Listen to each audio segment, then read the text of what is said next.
ಈ ಕಥೆ ಸಂಗ್ರಾಮವು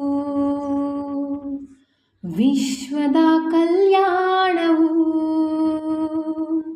ಧರ್ಮ ಧರ್ಮ ಆದಿ ಅನಂತ, ಸತ್ಯ ಸತ್ಯ ಕ್ಲೇಶ ಕಳಂಕ, ಸ್ವಾರ್ಥದ ಪರಮಾರ್ಥದ ಕತೆ. ಶಕ್ತಿದು ಭಕ್ತಿದು ಜನ್ಮಗಳ ಮುಕ್ತಿದು, ಜೀವನದ ಸಂಪೂರ್ಣ ಸಾರವಿದು. ಯುಗ ಯುಗದ ಕಣ ಕಣದಿ ಸೃಷ್ಟಿಯ ದರ್ಪಣದಿ, ವೇದಗಳ ಪಾಠ ಪಾರವು.